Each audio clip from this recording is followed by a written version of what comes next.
Salam sahabat terkasih di dalam Tuhan. Semoga senantiasa diberi kesehatan dan berkat dari Tuhan kita, Yesus Kristus.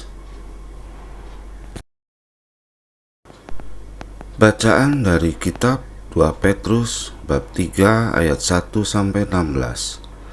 Senin 8 November 2021. Demi nama Bapa, Putra, dan Roh Kudus. Amin.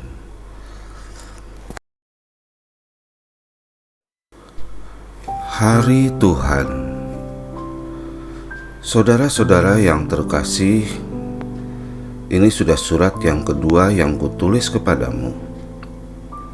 Di dalam kedua surat itu aku berusaha menghidupkan pengertian yang murni oleh peringatan-peringatan, supaya kamu mengingat akan perkataan yang dahulu telah diucapkan oleh nabi-nabi kudus, dan mengingat akan perintah Tuhan dan Juru Selamat yang telah disampaikan oleh rasul-rasulmu kepadamu. Yang terutama harus kamu ketahui ialah bahwa pada hari-hari zaman akhir akan tampil pengejek-pengejek dengan ejekan-ejekannya, yaitu orang-orang yang hidup menurut hawa nafsunya. Kata mereka, "Di manakah janji tentang kedatangannya itu? Sebab sejak bapa-bapa leluhur kita meninggal, segala sesuatu telah seperti semula pada waktu dunia diciptakan." Mereka sengaja tidak mau tahu bahwa oleh firman Allah langit telah ada sejak dahulu, dan juga bumi yang berasal dari air dan oleh air, dan bahwa oleh air itu bumi yang dahulu telah binasa, dimusnahkan oleh air bah. Tetapi oleh firman itu juga langit dan bumi yang sekarang terpelihara dari api disimpan untuk hari penghakiman dan kebinasaan orang-orang fasik.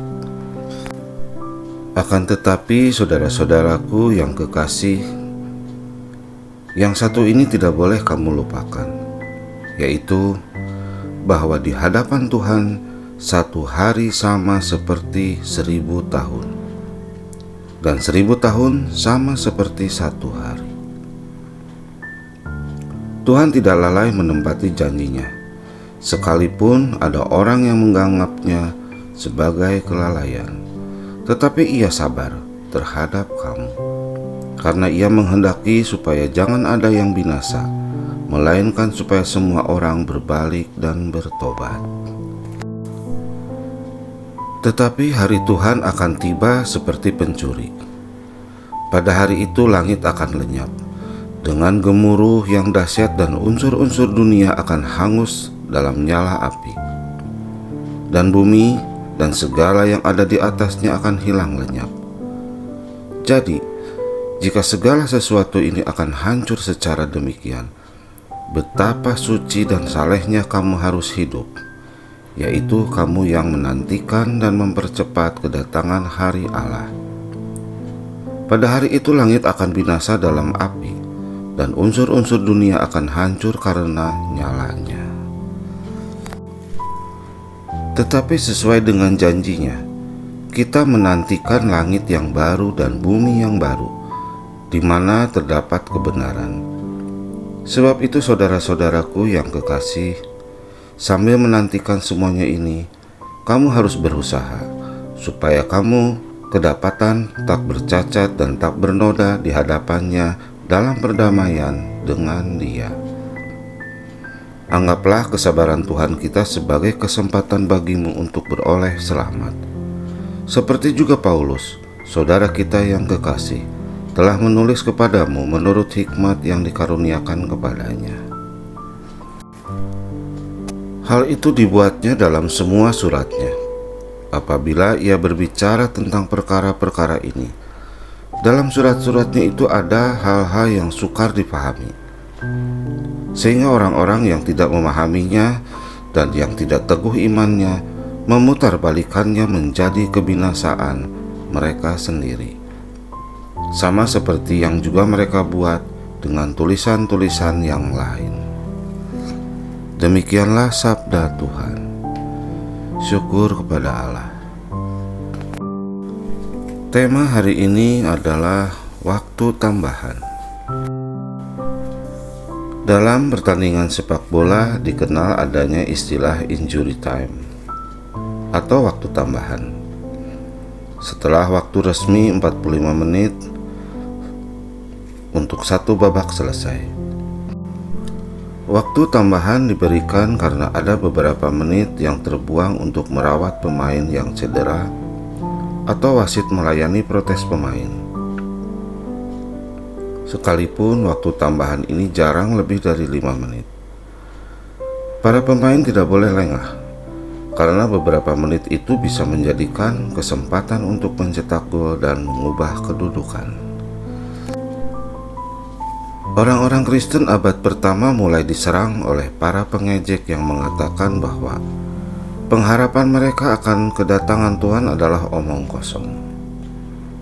Mereka dicecar dengan ejekan bahwa Yesus tidak benar-benar akan datang kembali.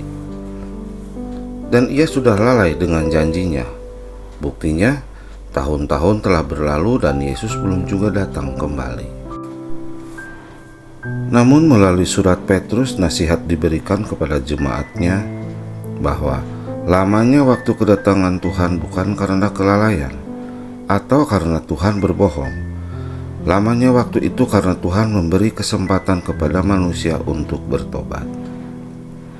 Tuhan masih bersabar untuk menantikan orang-orang yang bersedia bertobat dan kembali kepadanya.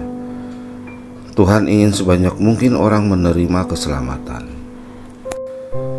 Jika demikian, layak bagi kita berbahagia dalam menjalani tahun-tahun hidup kita. Selama dunia ini masih ada dan napas hidup masih berembus dalam tubuh, kita masih diberikan kesempatan untuk bertobat. Kita seperti berada dalam injury time, waktu tambahan untuk memperbaiki kedudukan kita. Di zaman akhir ini, kita harus tetap hidup suci dan saleh. Dengan pengharapan yang tetap kuat, kita terus menantikan hari Tuhan dengan sabar. Pada hari itulah Tuhan akan menghakimi seluruh dunia dan hanya orang-orang benar yang selamat.